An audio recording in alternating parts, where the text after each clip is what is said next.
Alright, let's dive into what happened at Silverstone, and why Jack Miller's post-race comments are way more revealing than they might seem at first glance.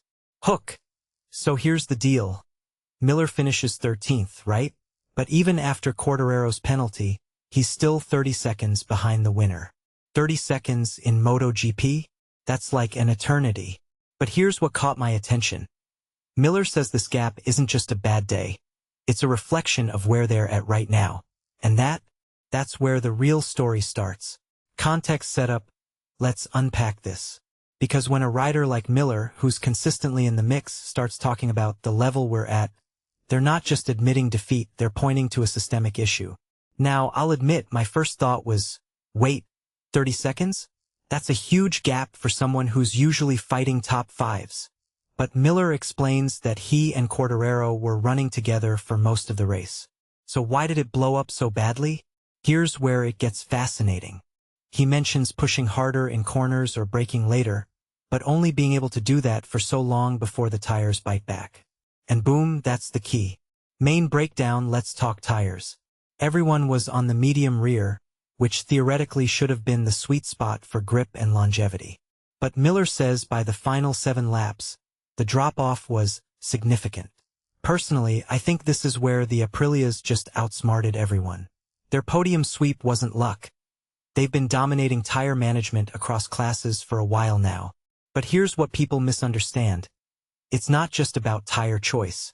It's about how the entire bike setup, engine, chassis, aerodynamics interacts with those tires. The Aprilias seem to have cracked a code that others are still fumbling with. Deeper insight now, Miller's team director, Borsoi, adds another layer. Qualifying speed versus race pace. They had the pace to make Q2, but couldn't convert that into a podium. And this isn't just their problem. It's a trend we're seeing more in MotoGP. The gap between single-lap heroics and race-long consistency is widening. Why? Because modern tires are so sensitive to abuse. Push too hard early, and you're cooked by lap 10. But hold back and you're stuck in the pack. It's a vicious balancing act.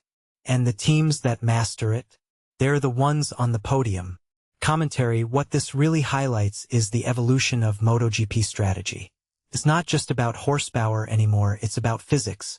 Managing heat, load, and wear across 20 laps requires almost as much art as science. And let's be real, Miller's honesty here is refreshing. When he says, "It is what it is," he's not just shrugging. He's acknowledging that the bike's limitations are dictating the race. There's no blaming the tires, the weather, or bad luck.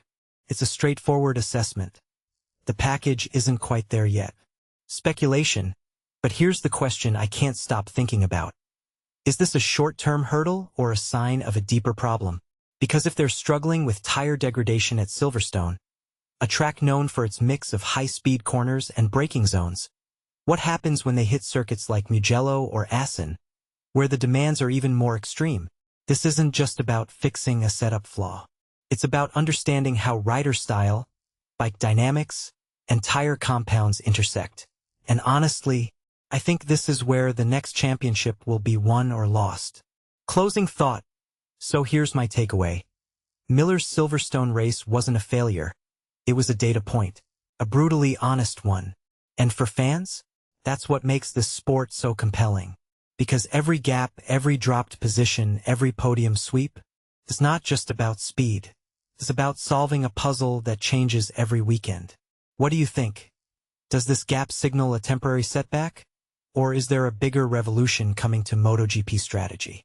Let me know in the comments, and don't forget to like and subscribe for more deep dives into the numbers behind the race.